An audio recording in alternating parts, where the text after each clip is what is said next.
Welcome to Game Woven, a collaborative storytelling collective building a world one game at a time. This week, we'll be playing Wanderhome by J Dragon. If you like what we're doing here, you can follow us on Twitter at GameWoven, where you can join our Discord, and check out our Patreon at patreon.com/GameWoven.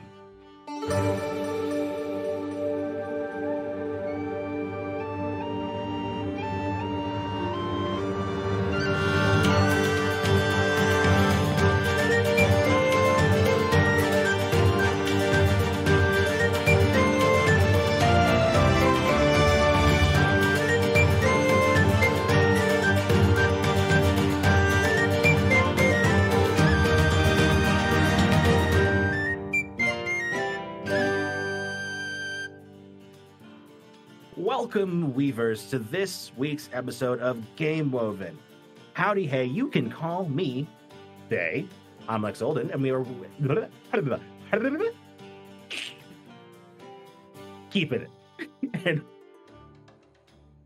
we are lucky to have four wonderful guests today. Starting on the left of my camera, we got Andre. Would you like to introduce yourself, your pronouns, and all that good stuff?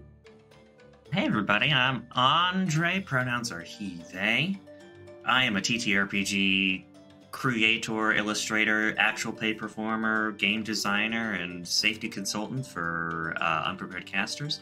You can find me at Andre Rivera Art on social media and at my website, andrevera.art, where you can see my illustration portfolio, the games I've designed, the actual plays I'm in, and some podcasts that I've also been on. Hell yes. Matt? Hello, beautiful, wonderful people. Hey, how's it going? Thank you so much. My name is Matt. I'm Captain Crail on all things. I'm a TTRPG performer. My pronouns are they primarily, but then I also subclass into he occasionally. You can find me mainly on The Atoms, which is a Starfinder show that I GM. However, you can also find me if you want to see me perform. You can find me performing in all sorts of different places. Just go on to my Twitter and you'll find it through that. And one of my best friends in the world, Super Dillin. Hello, love you. Hi, I am Dillin or Super Dillin. Both of those are fine. And the pronouns you should use when you talk shit about me later are she, he, and they. Please get it right. And I am a tabletop writer, designer, entertainer, and I play Ike on the Atomless. And the Lord of Time and Space, Noordin. I said you that's did good. do that. You did specifically request them to do that. It was a joke. Hello, I'm Noordin Ali Kadir. My pronouns are he, him, and I could give you my socials, but instead I'll give you this. The present will be the past in short order. That's a promise. Wow. Is that Damn it, is that like he's got a tagline already. That Noordin Ali Kadir is sure is a writer, huh? Yeah, damn it. And while you all told the listeners where you can find it yourselves, I forgot to do that for myself, which is fine. You can find me here all the time, forever. I'm right here. You can find me other places at Call Me They. Sometimes there's underscores in there, but probably not. It's easy. So today we are playing Wanderhome by J Dragon, which is a very rule-based game, mostly about travel, entirely about travel. Don't know why I said mostly. Can you tell I'm nervous, gang? You've got this. You're killing it, bud. I had a great time. Objectively have this. It is within my grasp. I can do this. Okay, before I entirely lose the plot, let's just go around and have people introduce us to what playbooks they're using. And if they want to share something about the characters, they can feel free. You want to just go in the same order? Yeah, sure. Today, I will be using the Veteran playbook from the core Wanderhome sourcebook. My character is Vakiage, the goddess of love and war and blood and iron. Okay, that's not intimidating at all. Very normal things to all be the god of. Today, I will be playing the Exile playbook. I am playing Degale, the goddess of travel. She is symbolized by a wolf. I just don't know why I included that, but I did. Wow. Matt, what are you playing today? I am playing the Dreamer playbook. I am playing Hope. Simply their name, God of Hope. They don't have a symbol. Their symbol is whatever brings you any form of comfort and hope for tomorrow. I'm sure it'll stay that sweet and wholesome the entire time. Yeah, absolutely. I'm known for not having sadness in my shit. No sadness. All right, Dillin, tell us about what you're playing today, please, if you feel like it. I would love to tell you. Yes, I'm using the Firelight playbook, and I will be playing the God of the Moon, who could go by Moon, but goes by Aspen, primarily. I suppose that just leaves me. I am playing the Historian playbook, and I play the Forgotten God of Omens and Warning. My pronouns, in this case, for this character, will be they, them, and that's all you need to know right now. Is their name forgotten? Maybe. Also, my character's pronouns are she, her. Hell yeah. Important. Mine are also she, her. I should have said mine use pronouns similar to mine, she, he, and they. Okay, so if we're going by the pronouns of the character, mine are a little weird. They're going to be your character's pronouns, the pronouns that my character your uses. Pronouns are so nice. So whatever you use is how you'll address me. Amazing. Interesting. As hope comes from I would be so thrown by that Yes. in real life, by the way. If someone just walked and went, "Oh, what are your pronouns?" Yours. Yours. Oh. I use yours, actually. I really love that. What are your pronouns? They're mine now. I like how we now have started to fill out. I have the Wanderhome game sheet open as well, like the sheet with the list of the gods. And I like how we know about like it could be three. It could be three of them. Because the god of control blood that was blessed by the Tyrant Queen, that does feel That similar is to it. my character. Hell yes. Okay. So 3 of these have been taken. Yeah. Cool. Cool. So, for anyone who's played Wanderhome before or heard of it, usually you know it's played. We're supposed to be a bunch of like animal folk in a very peaceful land, just going from place to place on a grand tour for some reason. This time we're messing with it a little bit. Just a little. We're all gods. We're gods now. And yeah, it's going to be fun and great. And I'm sure you'll have a good time. One last thing for the playbooks, is that on every playbook, you're supposed to ask one person to your left and one person to your right a question. Let's do reverse order this time, just to be goofy and I wacky. would love that. I'm always in the middle, so I'm laughing. I'm like dead Yeah. center. Noordin, do we want to all ask one question, then go through again asking another question, or you want to ask both the questions now? I would be thrilled to do that. So ask one to the left. My left on the internal interface that we are using, you're not allowed to know, is Dillin. Dillin, what fact, what story, what warning do I know that still fascinates or scares you? And which one does it? You were the first one to tell me that the light of the moon would eventually come back. And I was happy to know that, but scared because you never told me how. No, I didn't. How am I already invested? How am I already disinvested?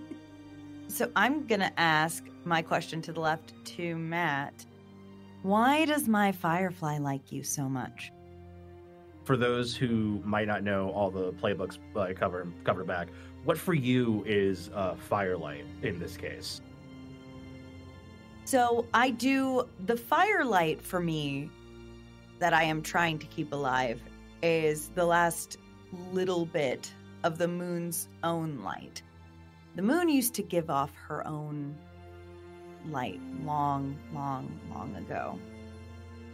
And now she relies on reflections from the sun, but there's a little bit left. And it lives in a firefly that I found that travels with me. Sometimes freely flying around my head, but sometimes in a little glass lantern that I carry at the end of my walking stick. I look different to each person who looks upon me. And the reason why your firefly likes me so much is because I, to them, look so much like you. I look just like the moon's light.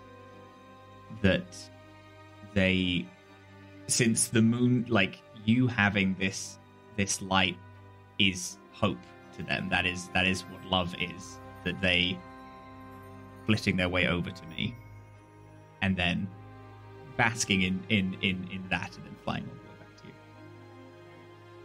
So, what dream have you told me of that you couldn't share with anyone else? Which the reason why I'm like I might like switch it just the word dream to hope. So like, what part of hope do you believe that you can't share with anyone? I think as the goddess of travel, I would like one day to not have to always be traveling. I want to find somewhere to call home and stop and maybe have people to call my own. My biggest hope is to have an actual home. But because my job is travel, I'm always compelled to travel. Mm-hmm. So, my question to Andre, what did you do to earn my trust? You are very aware of my power to influence the hearts and minds of those with a passion of fire burning. There's nothing stronger than to incite a drive for a distant land, for a far-off place. Whether it be for the purpose of fighting for what you believe is true, helping those in need, exacting your revenge exactly as you plan it, to find those who you believe to be the one for you. I am integral to how people experience your domain. And you know that. And I know that. There's no incentive for me to try and butcher or maim what we already have. Wow. Okay. Before I'm like lost in that, Andre, what's your question for Noordin? My question for you, nameless deity, is what craft have you been teaching me? I've taught you the only skill I truly have left. How to cast the stones to tell the future. My turn. And I'll ask a question back to Andre. I witnessed you in an event. You don't let me question you about it. What event was it? It was the moment when, upon the previous god of iron and blood and war, was murdered by the goddess of love and then fused with her. You were the only other deity who was privy to that. I remember. Oh, forgotten god. Mm-hmm. What did I show you that you didn't want to see? You showed me a thing that I forget to see. Your present, your reality, the way you currently live. And I realized how similar a path to mine you are walking. I want to see that. How do you help me interpret dreams or hope? You already know what you want to see in those dreams. You are so hopeful, and your interpretations are just like you. But sometimes you forget to see the underside. It's not that I like making you look at the unfortunate side of things, but I don't want you to miss something. So I shine a light on the less fortunate bits. I feel like this one's too on the nose for a god of hope, but that might be perfect. How did you help me when I felt no one else would? It was at a time when you were just so travel weary, and you were in a town or in a place where you wanted to rest for the night, and seemingly antithetical to what hope is, I twisted it so you could not find a home there, and the desire to be home and be in a place where you are loved burnt so brightly in you that you stood back up and decided to keep walking. It was a push. It was a push to keep going because you knew that that place wasn't for you. That wasn't your home. Your home will be somewhere, though. Miguel, how do you help me stay in control? So, as you are integral to my domain, I try to return the favor in that you are, like you said, the god of love and war and blood, which are all, at the end of the day, just part of passion. And passion is a well that can run dry if not given new things to hold on to or experience. So by traveling with me, I help you find new places to put passion and find it and nurture it or get rid of it if it's too much. At times, maybe I am a vessel for that passion in whatever way seems fitting to you. Yeah, no matter what, I'm making sure that you're always aimed at something that the world can accept being destroyed. If that must be me, then so be it. Love being overtaken by wanderlust. Okay. So I guess the first question I have for you is, why are we traveling together? Like, we all individually, like, we all know we have different connections with each other, but are we fleeing? Are you just going with me on my next adventure just because? Or do we all have our own individual reasons? I think we all seem to be searching for something, if I'm not mistaken. And I think maybe everybody has their own reason why they're traveling with this particular group, but no one can really understand what it's like besides us. Yeah. So that's why I'm here. I wish to be listened to, not just heard. I am traveling to die. I'm readying myself for the next stage of what hope is. I am becoming nihilistic, which is the death of hope. So I am moving forward to release that part of me so that hope can be reborn in my stead. Well, you've already said so yourself, love. We are tied. Where you go, I follow. So, I guess another question we have, because in Wanderhome, everyone is encouraged anytime to be any NPC. Anyone can be. No, just like one DM or anything. You can play it that way, but anyone can be an NPC. So I guess the question I have is it just the 5 of us, or do we have other people with us? In my mind, there are many gods who are fleeing, but they have kind of broken up into these different, Okay. not cliques, but different subgroups. Pantheons, perhaps. Sure, yeah. And, you know, we are well aware of the sun god who has been dealing with, and Mhm. a number of the other much louder and entirely drab gods. They worship the sun now. They all do. It'll save them, they say. Not everyone. Enough. I certainly don't. Can we worship each other?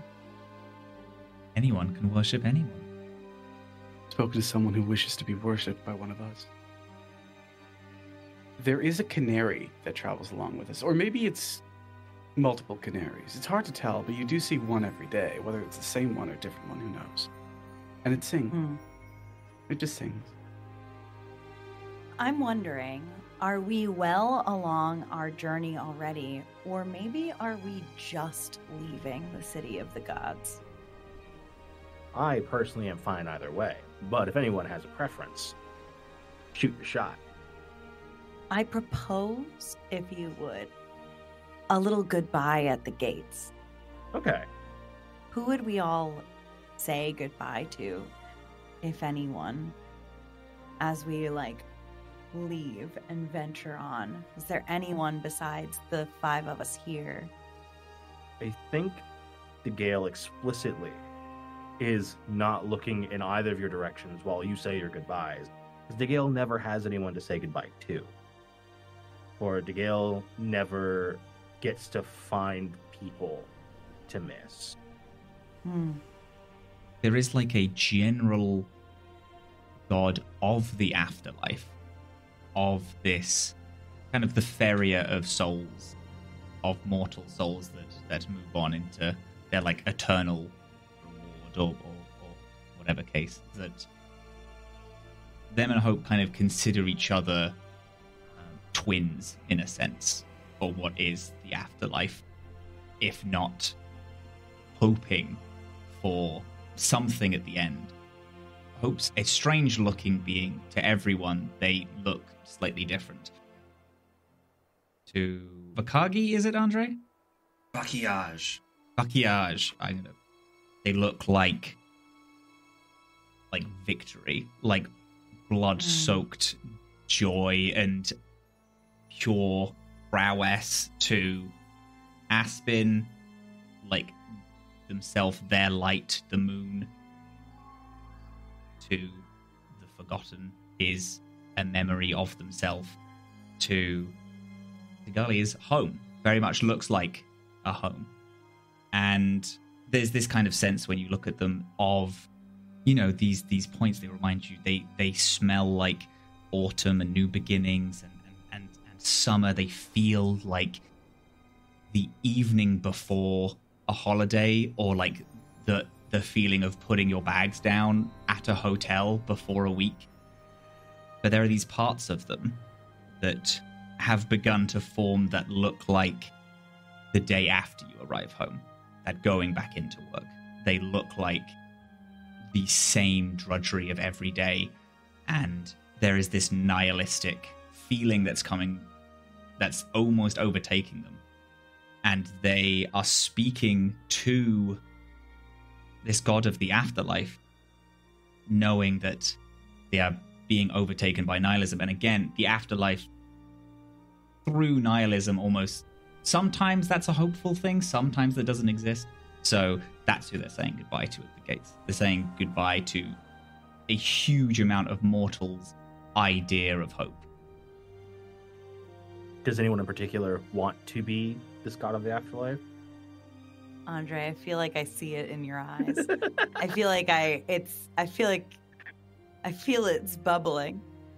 It's bubbling. I don't have enough to launch into it yet. If someone has a more solid grasp. I have an idea. I just figured it offered anyone else first. Go for it, Lex. Yeah.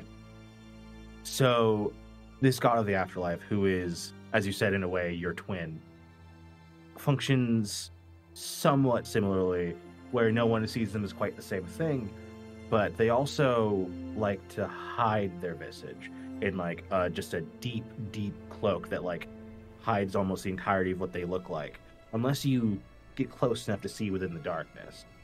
I imagine, though, that for the two of you, you just see what might be your true self in each other. You're the one person you can't hide. When you are saying goodbye to the afterlife, we can name them Hell Toss. Altus. Love that. Sure. Go for it. Heltus, the god of what comes after. We are splitting this day, but I will find you again at the end, as I always have. As you always have. Won't be long. There will be some, as there always is, upset and turmoil. I will always find you. I will always come back. I hope that it does take a bit longer than you expect. Don't take it personally, but I hope to not see you again anytime soon. That hope is what will make me not appear until you need me. As always. Are you sure about these companions you travel with? Of course. They each hold me in themselves, no matter how much they wish to deny. They will, I believe, help me not stay too long in the outer wilds, have the nihility overtake me. Aspen is just over the shoulder of the afterlife, waving at you. The light of the moon, like, beams, glows so beautiful. There's the soft sound of waves slowly tossing. There is this comfort in long talks about love and chance and who you want to be whilst walking down a country road, and the only light is the light of the moon. You hear this as you look at them. I have to go now. But I will be back. I'm excited for you to meet them, whoever they are. As am I. It's always been a pleasure. It always will be. Breaks off and wanders over to Aspen. My light, I am so sorry that took me so long. That's all right. I have one more person I have to say goodbye to before we're off. If you wouldn't mind just staying close a bit. Of course. As close as I can be. Noordin, do you know what I'm going to say? I know what you're going to say. I need to say goodbye to the sun. The sun god. Does the sun god have a name, Lex? I forget. Nope. We don't name shit here. Okay, great. Well, I do need to say goodbye to the sun god. Vintros. Yeah, Vintros the sun god. Vintros. Yeah. Yo, our Vintros and Lorekeeper- Helltros we have now. Yeah, Vintros and Helltros. Vintros, Helltros. All of the gods have Tross at the end of the name. Yeah. They're not No. related and they're upset about it. We don't know if this is like the Greek thing where they're all like cousins or whatever. Ares, Eris. Yeah, you know. Yeah, Tross can be like translated in an old language to like eternal. It's almost like a suffix too. I kind of like that. Yeah. Yeah, sure. The light flares off in tendrils around him. He is grotesque and beautiful all at once. So you're leaving then? Finally. Yes. I am so sorry to see you go. Oh. I didn't know you'd miss me so much. Well, after all, your light is a reflection of me, isn't it? I'd love my little reflection to stick around for a little longer. You should see what I'm building here, Aspen. I can't miss it. It's so much. And perhaps when it is complete, I'll join you. I would be very interested to see how that would go. I will miss you, in a way. I'll miss you too. I will. I won't be gone forever, you know. I do plan to come back. That presumes there is a back to come to. It's interesting that you say that. All things come to an end. Ask the one behind you, the one in the cloak in the shadows. He knows. Not that one. Never mind that. Where are you going? I'll send one of those mortal postcards. I will always be able to see you. I will know where you are. You light the very sky. And you keep my light on in the night. Happy to do it. I'll see you in the skies, sibling. I will see you. Try not to burn too bright while I'm away. Never knew anything but. I'd like to apologize. That was so funny. That was so good. Yeah. I love that, Noordin. I love it. Also, I loved him and I hated him. Yeah. Perfect. Also, see you in the skies. I don't know why that just stuck with me, but I'm going to remember that forever. I love that one. See in the sky. Hope, darling. Do you feel ready? Ready as we'll ever be. We should be off. Let's find our way. I know DeGale has little to say goodbye to, but you, Vakia? Do you have no one that you wish to say farewell to? As you're asking this question, Vakiaj is deeply making out with the god of the forge. Vakiaj is a monstrously beautiful woman. She's tall, broad, muscular, thick, with fat and muscle, towers over many of the other gods, and has this almost like sunburst pattern that has the reflection and slickness of blood across her forehead and the brow, or the bridge of her nose, and the eyes of a lion. She holds in her tight, clawing grasp a much smaller god who begins rubbing soot all across her arms as her hands caress their body. And as they part, they initiate the pull away, and they almost kind of like pull them back by the hair a little bit. And they say, I know you won't forget me. Who would like to be the god of the forge? I love. Yeah, great.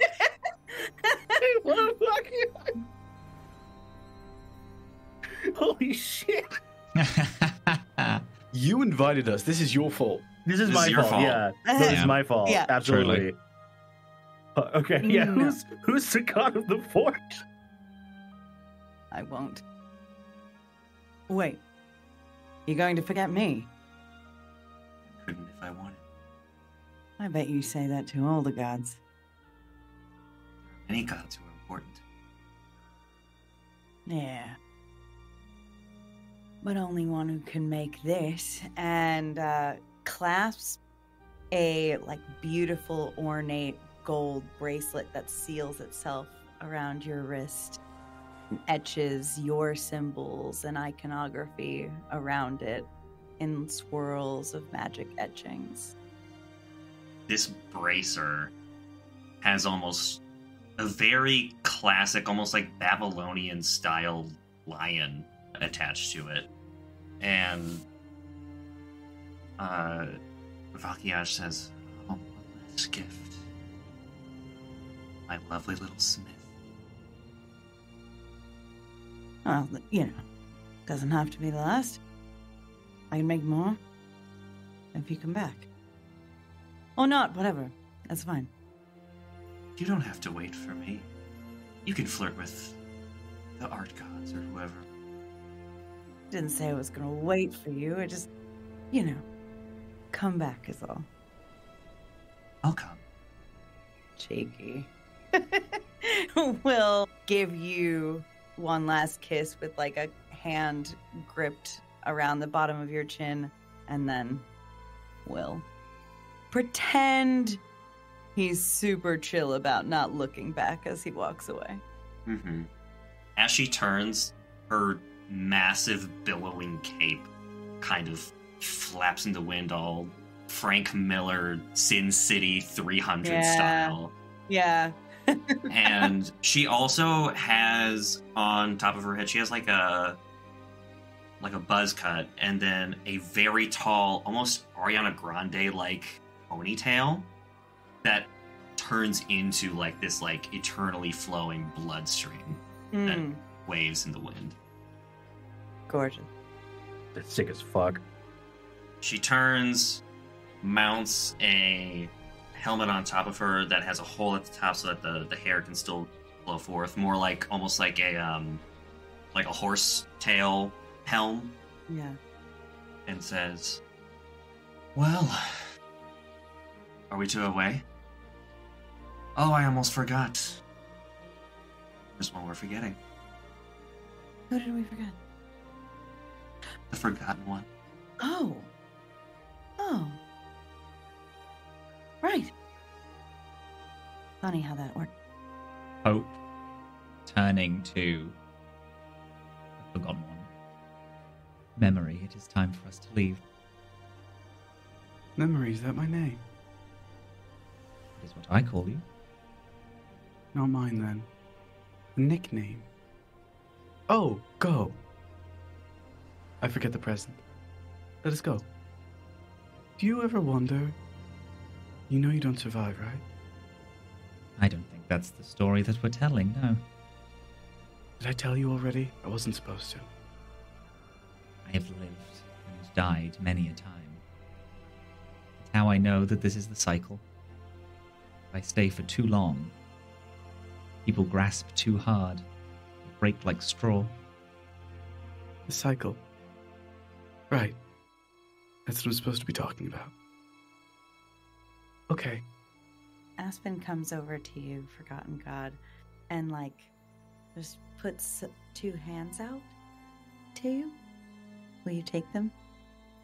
I reach out under the folds of this billowing gray tattered cloak, and I grip your hands closely.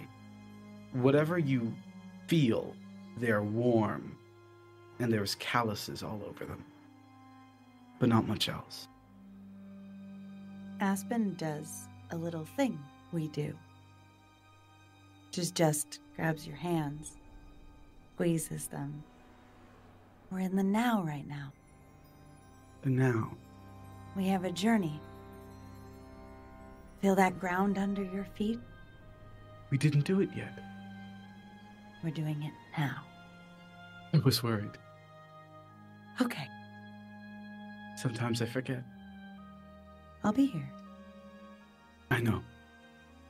You all will be, for now. In now.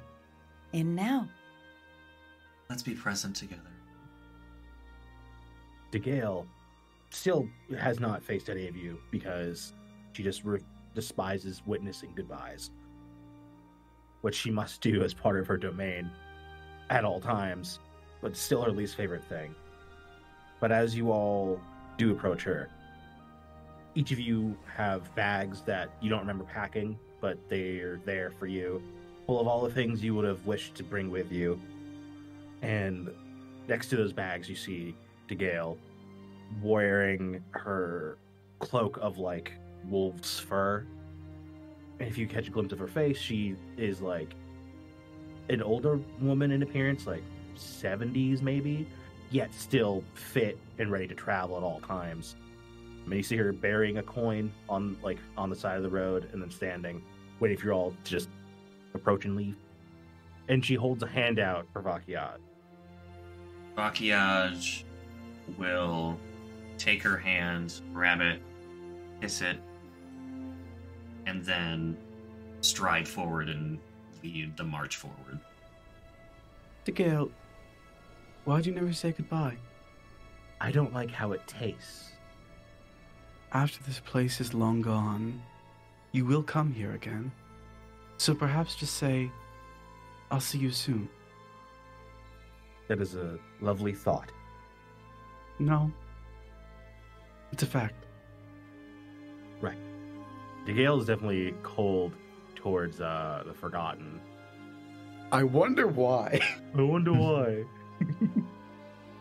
As DeGale starts moving, a cart that, once again, none of you remember packing or getting ready, just kind of travels behind her as she goes. I like that. Yeah. I'm going to make sure everybody gets on. I'm going to make sure that the Forgotten God doesn't, think we got back already and start walking back to the city. Make sure everybody moves forward with the passage of time as it moves, and then I will get on last. Okay. So that means right now it is me and Vakiaj on foot, and all the rest of you are in the cart. Yeah, I mean, I'll get in the cart as long as everybody is moving. Okay. No, that's just pure curiosity. Mm-hmm. Yeah, I believe Hope would be on the cart. Now, to mortals, this next leg of our adventure could be experienced as some perceivable stretch of time, or imperceivable. We're gods. Things are weird for us. I think for us, it's in the span of days, maybe. Sure. We leave what is known to us, well, known to you. For me, travel is every day. So for DeGale, she's probably been here before, wherever this is. Do you think where we end up is somewhere fantastical? Is it some swath of destruction? Is it comfortable? Sad? I think we end where we are currently staying for the night is ominous. Do you think any of you have seen the ocean before? Oh, absolutely. Most certain. I remember the ocean well. I gave her a name. No, I haven't yet. So maybe we are on a very haunted-looking patch of trees, but if you look past the tree line, you can see the ocean, which in some cases is beautiful, and other times it's incredibly dangerous and scary. What is it for you? It's almost out of the woods. The end is right there. It's purely an expression, a thing that you can only really feel upon reflection or think of in the future, not really a present moment. My closest friend, though we haven't met yet. The woods that we're currently staying in is a place of secrets. It's for guerrilla fighters and forbidden romances. It's where things finally take root as they need to launch what lies deep in the hearts of people waiting to erupt. Just beyond here is perhaps the most open location you could ever face someone. There's no hiding. You land upon the shores of a beach you've never seen before. The only place to hide when someone chases for you is the ocean itself. It's a strange place to find ourselves divided this night, for me. I think as we all settle down around the fire, something that those who know DeGale, which is, I think, knows them well, is just Vakiaj and Hope, maybe. As we settle down, we're just approached by wolves, and not regular wolves, colossal, dire-sized wolves, which to gods are still, just wolves, but they are large, menacing creatures. But they all just approach DeGale calmly and get scratches under their chin and settle down around us. Though they do seem to be paying some special interest to Aspen. Aspen, during the first leg of our journey, when the sun is out in the sky, is curled up somewhere, sleeping. Can't be woken. Just completely out.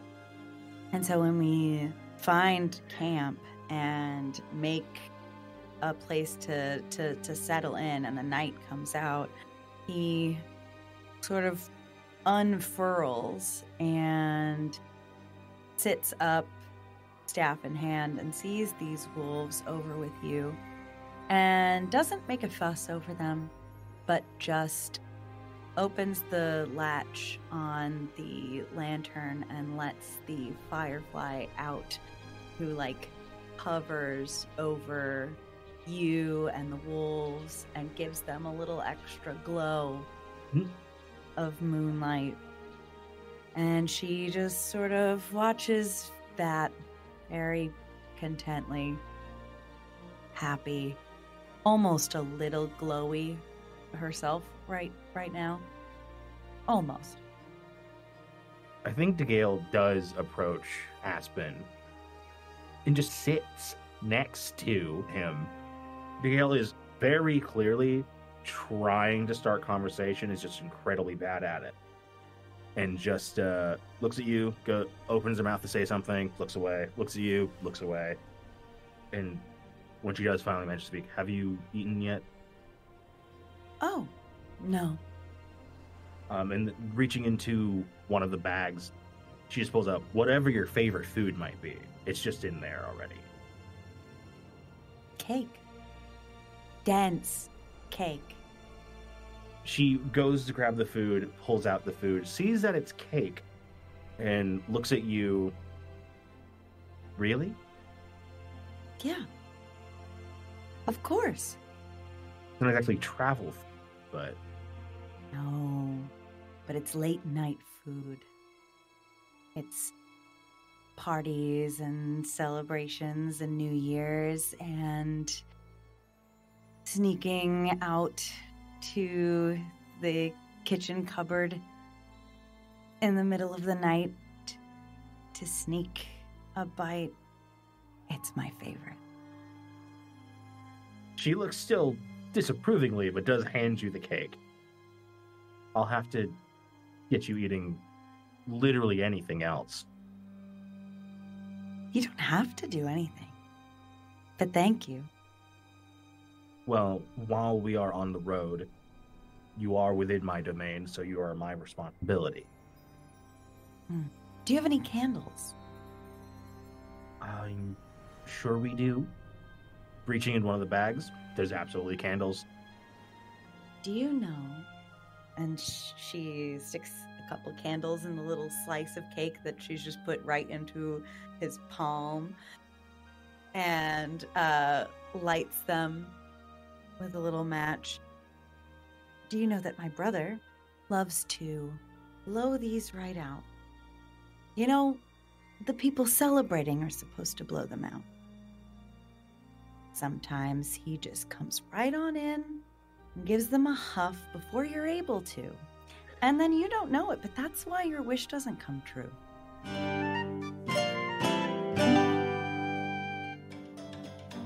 Thank you for listening to this episode of Game Woven. Please give us a follow on Twitter at Game Woven. Join the Discord, support the Patreon, and consider leaving us a review on your favorite podcasting platform.